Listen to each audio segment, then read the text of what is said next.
Donc maintenant, ce que je vais faire, je vais reprendre le haut du tableau de financement. Excusez-moi, on dit le haut et le bas, hein, ou la première partie, la deuxième partie, c'est pareil. Et par convention, je commence par les ressources. Vous vous souvenez, première ressource, la CAF. D'accord ? Alors, le principe de la CAF, je ne vais pas recommencer encore une fois, nous l'avons vu X fois, comment calculer la CAF. Simplement.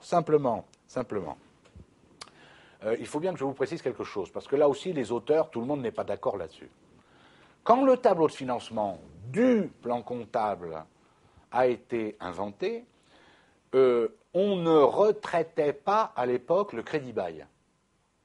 Pourquoi on ne retraitait pas le crédit bail ? Essentiellement parce qu'à l'époque, donc on va faire simple, les années 50, le crédit bail n'était pas développé comme il l'est aujourd'hui. Est-ce que vous comprenez ? Donc évidemment, l'auteur, enfin ceux qui ont pensé, n'intégraient pas le crédit bail. Ça ne posait pas de problème, c'était pas développé. Or aujourd'hui, le crédit bail, comme vous le savez sûrement, est de plus en plus développé dans les entreprises. Eh bien maintenant, sauf avis contraire de l'énoncé, alors j'allais dire sauf avis contraire de l'énoncé, sauf si on ne vous parle pas du tout de crédit bail, évidemment, d'accord ? On doit retraiter dans le tableau de financement le crédit bail, entre parenthèses, comme on le retraite dans le bilan fonctionnel. Est-ce que tout le monde me suit ? D'accord ? Mais à l'origine, on ne retraitait pas le crédit bail. Ce qui veut dire que si on retraite le crédit bail, la CAF qu'on doit mettre là-dedans, ça doit être la CAF dans laquelle, ou par rapport à celle du plan comptable, on a rajouté, vous vous souvenez, la part d'amortissement incluse dans les annuités de crédit bail. Est-ce que vous êtes d'accord ? C'est la CAF qui correspondrait, à la CAF PCG, si vous voulez, à la CAF de la centrale des bilans, c'est-à-dire la CAF du PCG plus la part d'amortissement incluse dans l'annuité de crédit bail. On est d'accord ? Mais, bien que ce soit comme ça, certains auteurs ne le retraitent pas, le crédit bail. Pourquoi ? Parce que de toute façon, ça ne change rien au problème. Rien. Que l'on retraite ou non le crédit bail, d'un point de vue arithmétique, ça ne change rien à la variation du fonds de roulement net global, à la variation du BFR, à la variation de la trésorerie nette. Je vous explique pourquoi. Le FRNG, c'est quoi dans un bilan fonctionnel ? Vous vous souvenez ? Les ressources stables, financement propre plus dette FI, moins actif IMO brut. Est-ce que vous êtes d'accord ? Vous imaginez, je ne retraite pas le crédit bail. D'accord ? Il est de temps. Maintenant, je retraite le crédit bail. Qu'est-ce que je vais faire ? Dans l'actif IMO brut, je vais rajouter la valeur à neuf des biens pris en crédit bail, 10 000. Dans les ressources stables, qu'est-ce que je vais faire ?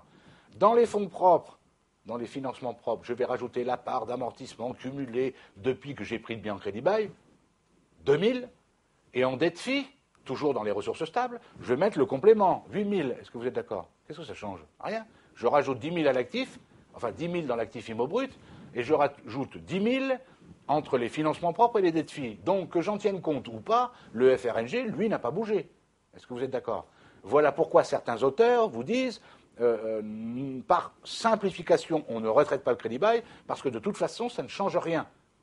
Ils ont raison d'un point de vue arithmétique. Mais maintenant, le crédit bail est devenu tellement fréquent dans les entreprises que je vous conseille, si vous avez l'information, de le retraiter.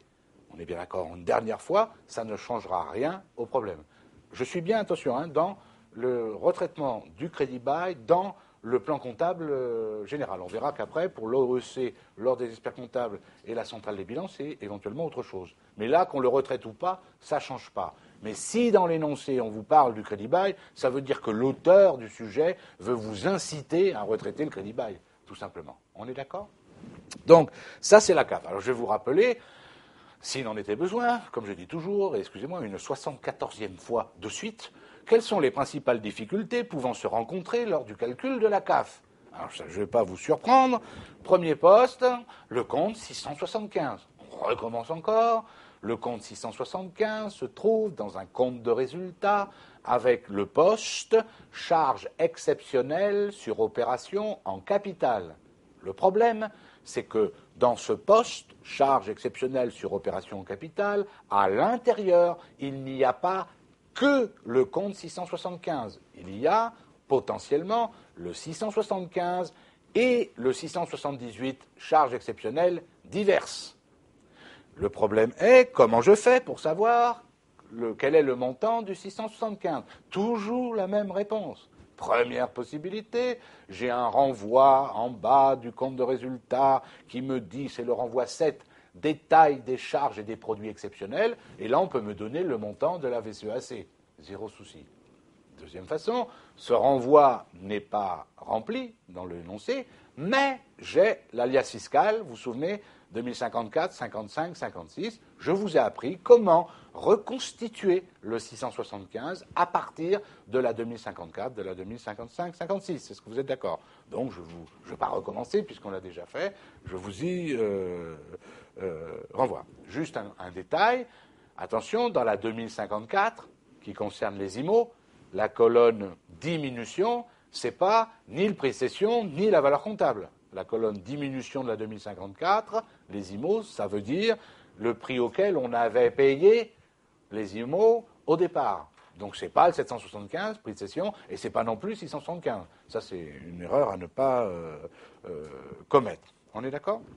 Alors, ça c'est le premier souci. Deuxième souci, le compte 775, PCEA, même problème que pour le 675, ce compte est inclus dans le poste produit exceptionnel sur opération capital du compte de résultat. Et à l'intérieur du poste, il y a 775, 777 et 778 pour calculer la CAF, que ce soit par la méthode additive à partir du résultat ou à partir de la méthode soustractive à partir de l'EBE, j'ai besoin de sortir soit le 775 et le 777, soit ne rajouter que le 778. Donc il faut que je sois capable de séparer tous les postes. Comment je retrouve le 775? Vous vous en souvenez? Ce montant-là, c'en est un que vous ne pouvez pas trouver si on ne vous le dit pas. Donc soit il sera mis en renvoi en bas du compte de résultat, renvoi 7, détail des charges et des produits exceptionnels, soit en information hors liasse fiscale, information complémentaire, on vous le donnera. Sinon, on ne peut pas le trouver. On est d'accord? Ensuite, le montant du 777, quote-part de subvention d'investissement viré au compte de résultat. Nous en avons déjà parlé, évidemment, plusieurs fois. Il est inclus, on ne va pas recommencer avec le 775, 778. Comment je fais pour le retrouver? Première façon, il est donné en renvoi numéro 7 dans le compte de résultat. Dans ce cas-là, il n'y a pas de problème, il vous est donné. Deuxième façon, il vous est donné en information hors liasse fiscale. Dans ce cas-là, il n'y a pas de souci. Troisième façon, il faut le retrouver. Rappelez-vous, et ce que je vais vous dire maintenant, je l'ai déjà dit, mais c'est toujours la même chose. Ce que j'avais l'année dernière dans un poste, plus ce qui a été augmenté dans ce poste pendant l'année, moins ce qui a été diminué dans ce poste pendant l'année, égale ce que j'ai dans le poste cette année. Concernant les subventions, le compte 777, d'où il vient? Des subventions d'investissement, compte 13, qui apparaissent au passif du bilan. Mais regardez bien, puisque ça, je les aurai forcément. J'aurai forcément deux bilans successifs, on est bien d'accord.